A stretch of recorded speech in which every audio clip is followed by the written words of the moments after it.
नमस्कार दोस्तों। सभी सेंट्रल गवर्नमेंट के कर्मचारियों को मेरी तरफ से नमस्कार।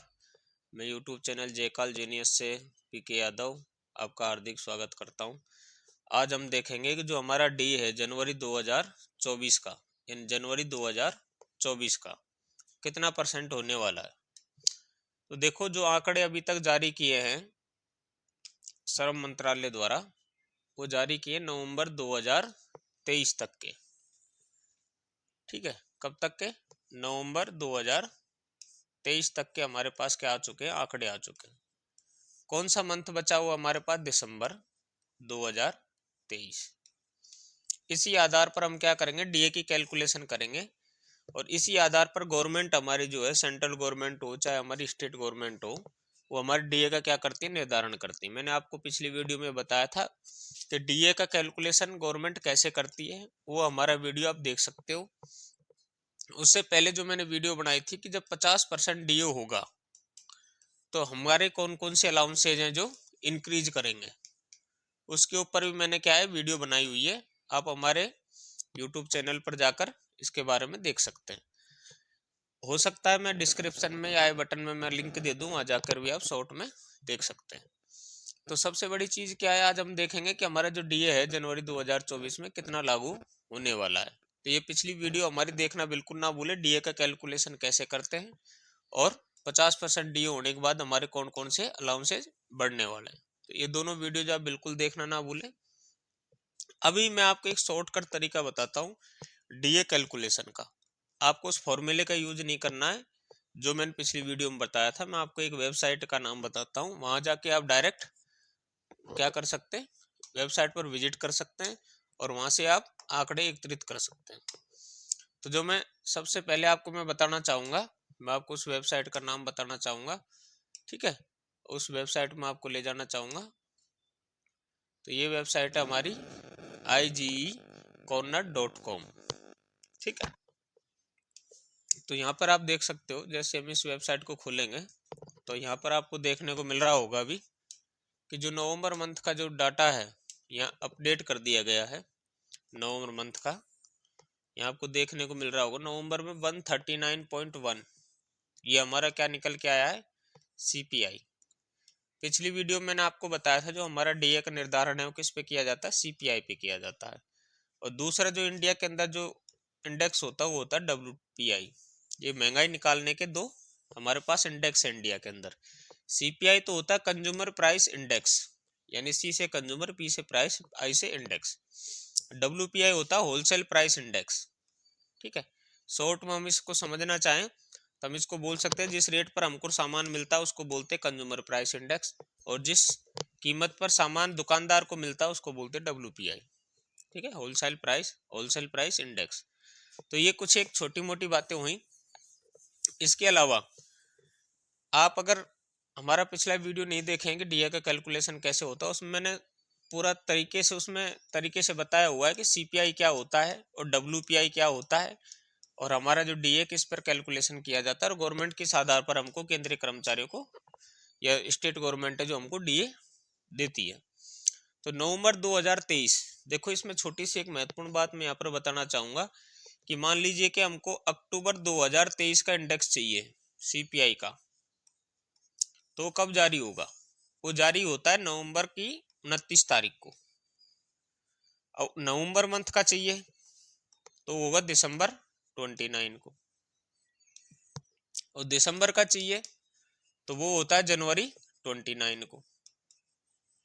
समझ गए?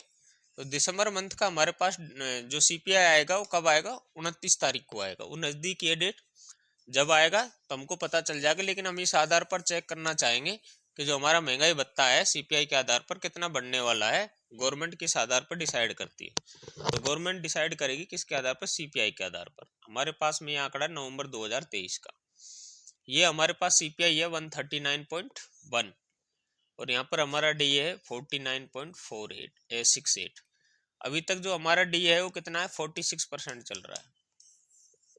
ठीक है, अब ये 49.68 है। अगर मान लीजिए कि हम इसको कांस्टेंट रखते हैं CPI को, जिस आधार से ये चल रहा है, अगर मैंने यहाँ पर डाला, क्या डाला? अगर मैंने यहाँ पर डाला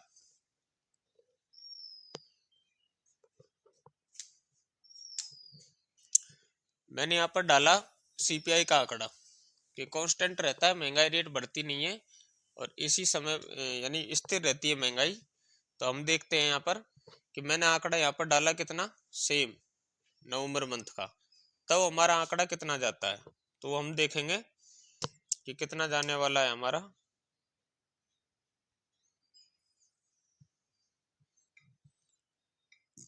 मैं फिलअप करता हूँ सेम। ये देखो 50 को भी क्या कर गया हमारा आंकड़ा, क्रॉस कर गया महंगाई का रेट। डीए वो कितना चला गया, 50 को क्रॉस करके चला गया, 50.31।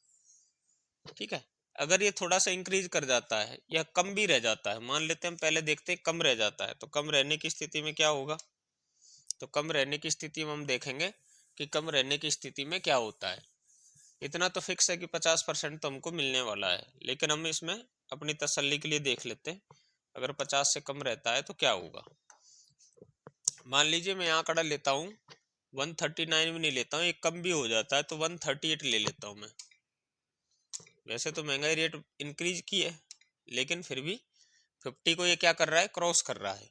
50 को क्रॉस कर रहा है, इट मीन्स कि हमको जो डीए मिलने वाला है जनवरी का, वो कितना मिलने वाला है, वो हमको डीए जो 50% तो हमारा डीए होने वाला है, यानी कि अभी 46 चल रहा है, इंक्रीज होकर 50 होगा तो +4 की हमारी क्या होगी, +4% की बढ़ोतरी हो जाएगी।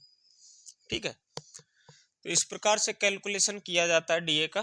तो हमारा जो डीए है, जो विशेषज्ञों का मानना है वो यही है कि हमारा डीए कितना होने वाला है, 50% को क्रॉस करने वाला है। ठीक है, तो 50% को जैसे ही क्रॉस करेगा तो हमारा जो बेसिक है उसके अंदर क्या परिवर्तन आएगा। तो जैसे मान लीजिए कि मेरा बेसिक मान लीजिए आप 30,000 रुपये है। ठीक है, 30,000 ही मैं मान लेता हूँ, 30,000 रुपये। तो इसका 50% मैं निकालूंगा, तो 50% निकालने के लिए क्या करेंगे, 30,000 इंटू 50 करेंगे और पौन में 100 करेंगे परसेंटेज निकालने के लिए। ठीक है, परसेंटेज को हटाने के लिए।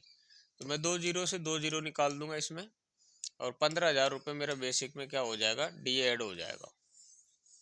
तो मेरा एक तो 30,000 रुपये बेसिक हो गया, एक 15,000 रुपये मेरा क्या हो गया, डीए हो गया।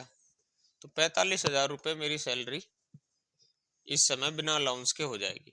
अलाउंसेज में जैसे टीपीटी पे डीए लगता है, ठीक है, टीपीटी पे क्या मिलता है, डीए मिलता है। ये होता है ट्रांसपोर्ट अलाउंस, कई डिपार्टमेंट में इसको टीए भी बोलते हैं। ठीक है, ट्रांसपोर्ट अलाउंस, और ज़्यादातर फोर्सेज में टीपीटी बोलते हैं।